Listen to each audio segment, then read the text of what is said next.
Hello friends, welcome to my YouTube channel which is ECS construction. और जैसा कि thumbnail में आपने देखा होगा कि आज से हम टेस्ट सीरीज स्टार्ट कर रहे हैं। बहुत सारे सिविल जेई के एग्जाम्स होने वाले हैं, स्टेट लेवल पे, सेंट्रल लेवल पे, जैसे कि उत्तराखंड में भी पेयजल निगम वगैरह के एग्जाम्स होने वाले थे, इसलिए मैं आज से टेस्ट सीरीज स्टार्ट कर रहा हूँ। ठीक है दोस्तों, अब मैं जो नए यूजर्स हैं उनको ये बता दूं, इस चैनल पे आपको प्रैक्टिकल से लेकर थ्योरेटिकल नॉलेज मिलेगी। मतलब आपको सिविल साइड से, कंस्ट्रक्शन साइड से लेकर गवर्नमेंट एग्जाम तक के नॉलेज यहाँ पे मिलेगी। ठीक है दोस्तों, ऐसा कोई चैनल नहीं होगा आज तक जो दोनों चीज़ों की नॉलेज देता होगा। इसलिए मेरे चैनल पे नए यूजर्स हो तो चैनल को सब्सक्राइब कर दीजिए, साथ ही साथ बेल आइकन भी प्रेस कर दीजिए ताकि जो भी वीडियो में डालूं तुरंत नोटिफिकेशन आपको पहुंच जाए दोस्तों। ठीक है, तो जो मैं टेस्ट सीरीज कर रहा हूँ दोस्तों, वो मैं डेली एक नए सब्जेक्ट से 11 क्वेश्चन लाऊंगा। 11 क्वेश्चन मैं डेली नए नए सब्जेक्ट से लाऊंगा, और वो 11 क्वेश्चन ऐसे होंगे, वो बहुत इंपॉर्टेंट क्वेश्चन होंगे जिसके चांसेस 80 से 90% ऐसे होंगे कि एग्जाम में आ सकते हैं। ठीक है, तो इसलिए चैनल के साथ बने रहिए और स्टार्ट करते हैं आज का subject, strength of material. Material की स्पेलिंग थोड़ी गलत हो गई है, MATERIAL होगा, मिसप्रिंट हो गया थोड़ी। ठीक है दोस्तों, तो पहला क्वेश्चन है the unit of stress in SI unit is. जो स्ट्रेस होती है या प्रतिबल जिसको बोलते हैं, उसकी यूनिट क्या होती है SI पद्धति में? A newton per mm square, B kilo newton per mm square, C newton per metre square, या डी एनी ऑफ दीज या ऑल ऑफ दीज। तो जिसको स्ट्रेस के बारे में पता होगा उसको पता होगा कि स्ट्रेस को हम न्यूटन पर mm स्क्वायर में भी नापते हैं, kilo newton per mm square में भी मेजरमेंट करते हैं, न्यूटन पर मीटर स्क्वायर में भी करते हैं। तो इसका आंसर होगा एनी ऑफ दीज या ऑल ऑफ दीज। ये सारे यूनिट स्ट्रेस के हैं। ठीक है दोस्तों, दूसरा है strain is equal to A L divided by delta L, B delta L divided by L, C L into delta L, या D L plus delta L. अब दोस्तों पहले मैं ये बता देता हूं एल और डेल्टा एल है क्या। एल है ओरिजिनल लेंथ, ठीक है, और डेल्टा एल है चेंज इन लेंथ। ठीक है, एल है ओरिजिनल लेंथ और डेल्टा एल है चेंज इन लेंथ। तो जिसको स्ट्रेन के बारे में पता होगा उसको पता होगा कि strain is equal to change in length divided by original length. तो इसका आंसर क्या होगा? B, delta L divided by L. ठीक है दोस्तों, तीसरा है Hooke's law holds good up to.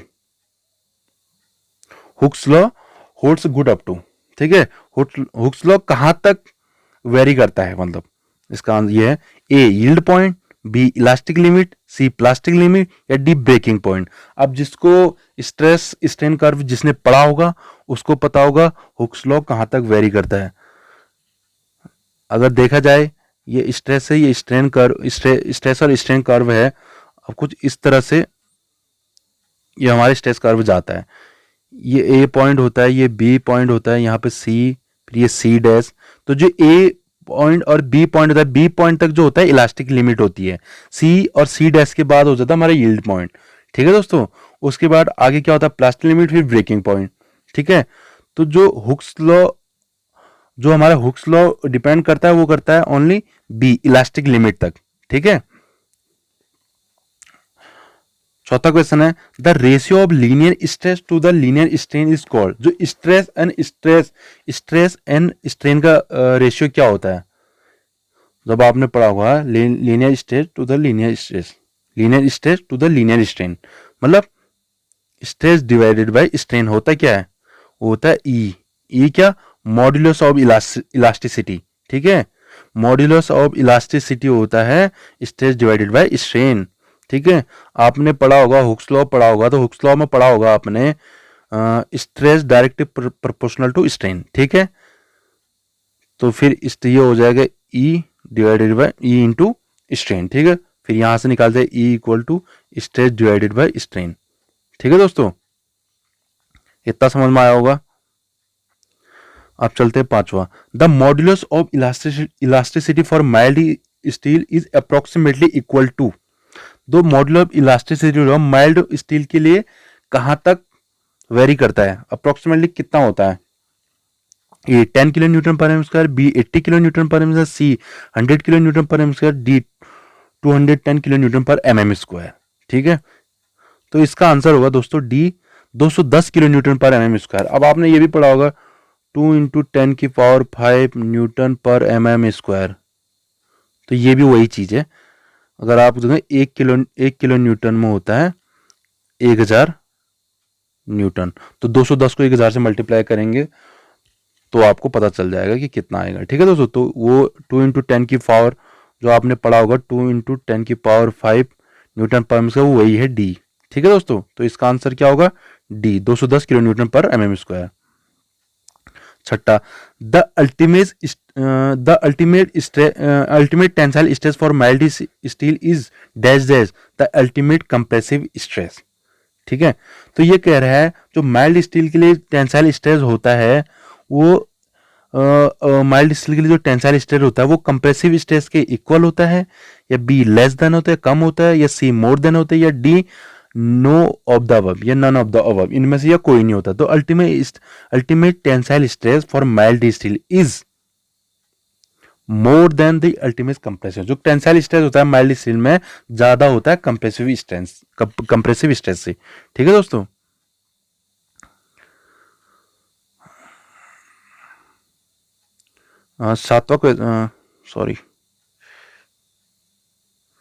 सातवां है which is the following statement is correct. इनमें से कौन सा स्टेटमेंट सही है। ठीक है, A the stress is pressure per unit area, B the strain is express in him, C Hooke's law holds good up to the breaking point, या D stress in directly proportional to strain within elastic limit. तो अभी अभी मैंने आपको Hooke's law भी बताया था, stress और स्ट्रेन में रिलेशन भी बताया था। तो इसका आंसर क्या हो, इसमें करेक्ट स्टेटमेंट कौन सा है, D stress in directly proportional to strain, stress in directly proportional to strain in elastic limit. ठीक है दोस्तों, आठवें क्वेश्चन है the ratio of the lateral strain to the linear strain is called. Lateral strain to the linear strain is called. जो lateral strain और linear strain का जो ratio होता है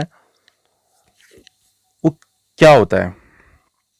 ठीक है, ए होता है modulus of elasticity, B modulus of rigidity, C bulk modulus, D Poisson ratio. तो जो इस रेशियो को जो कहते हैं lateral strain to the linear strain is called Poisson ratio. ठीक है, याद रखना पॉइजन रेशियो होता है lateral strain divided by linear strain. ठीक है, तो अब नवे क्वेश्चन की तरफ चलते हैं। तो नवा क्वेश्चन है the Poisson ratio for steel very from. जो पॉइजन रेशियो होता है स्टील के लिए कहां तक वेरी करता है। तो ए है 0.23 to 0.27, B 0.25 to 0.33, C 0.31 to 0.34, या डी 0.22 से 0.42। जो पॉइजन रेशियो होता है स्टील के लिए ए 0.23 से 0.27 तक वेरी करता है। मिडिल हम जो एवरेज लेके चलते हैं 0.25 तक लेके चलते हैं। ठीक है दोस्तों, 10वां क्वेश्चन है the ratio of change in volume to the original volume is called. The ratio of change in volume to the original volume is called linear strain, lateral strain, C volumetric strain, या D Poisson ratio. तो ये बोल रहा है the ratio of change in volume divided by original volume क्या होता है। अब मैंने आपको भी बताया था change in length divided by original length क्या बताया था मैंने आपको, स्ट्रेन। तो यहाँ पे change in volume divided by original volume क्या होगा, सी वॉल्यूमेट्रिक स्ट्रेन। ठीक है दोस्तों, 11 क्वेश्चन पे चलते हैं। 11 क्वेश्चन है relation between Young's modulus of elasticity and modulus of rigidity. जो Young's modulus of elasticity and modulus of rigidity के बीच में रिलेशन क्या है। A equal to 2g into 1 plus mu, B equal to 3k into 1 minus 2 mu, C equal to 9kg upon 3k plus G, D equal to 2g into 1 minus mu. तो Young's modulus of elasticity and modulus of rigidity के बीच का जो relation होता है A equal to 2g into 1 plus mu. इसमें E है Young's modulus of elasticity, G है मॉड्यूलस ऑफ रिजिडिटी, और म्यू है पॉइजन रेशियो। ठीक है दोस्तों, आशा करता हूँ आपको वीडियो पसंद आई होगी तो लाइक कर देना, शेयर कर देना, कमेंट कर देना। साथ ही साथ जो नए यूजर थे सब्सक्राइब कर दीजिए, बेल आइकन प्रेस कर देना ताकि जो भी वीडियो मैं डालूँ तुरंत नोटिफिकेशन आपके पास पहुँच जाए। थैंक यू दोस्तों।